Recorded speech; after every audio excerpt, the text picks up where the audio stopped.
خلافت کے امامت کے امیر صدیق اکبر ہیں۔ خلافت کے امامت کے امیر صدیق اکبر ہیں، محمد مصطفیٰ کے جانشین صدیق اکبر ہیں۔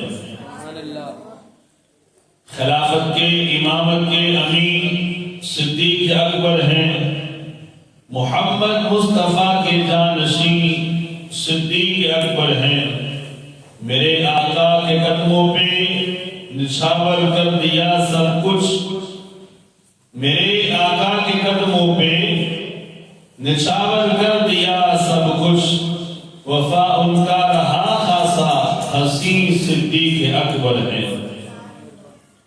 وہ جن کی ابتدا میں پیر علی جیسے نمازی ہوں، یہ آج کے لوگوں کے لیے بہت بڑا پیغام ہے ان اشعار میں کہ وہ جن کی ابتدا میں پیر علی جیسے نمازی ہوں، ہاں ایسے ہی رہبر دنیا و دین صدیق اکبر ہیں۔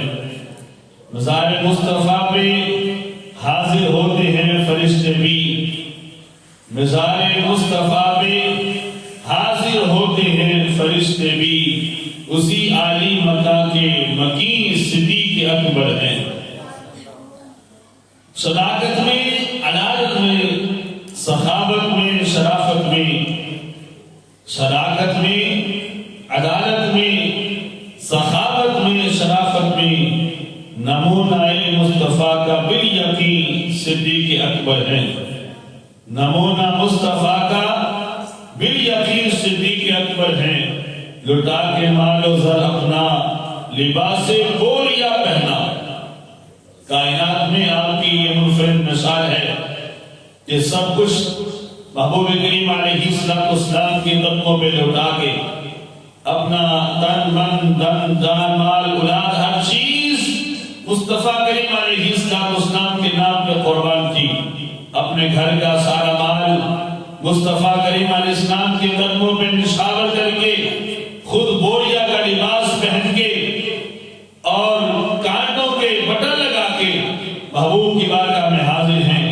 تو شاعر نے کیا خوب ترجمانے کی کہ لٹا کے مال و زر اپنا لباس بوریا پہنا، بڑے آرام سے گوشہ نشین صدیق اکبر ہیں۔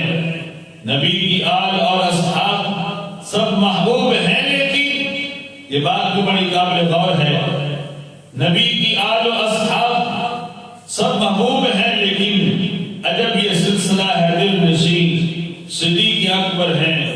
تو سچی بات کہنے سے نہیں ڈرتا اگر سید آج کے صدات کی خدمت میں دست بستہ عرض ہے کہ شجرہ نسب کے لحاظ سے جناب سیدنا صدیق اکبر رضی اللہ تعالیٰ عنہ کا نام کہاں آتا ہے، یہ سوچے اور سمجھے اس پیغام کو کہ تو سچی بات کہنے سے نہیں ڈرتا اگر سید، تو سچی بات کہنے سے نہیں ڈرتا اگر سید، سمجھ لے تیرے سر پر بھی کہیں صدیق اکبر ہیں، یہ سمجھ لے تیرے سر پر بھی کہیں صدیق اکبر ہیں۔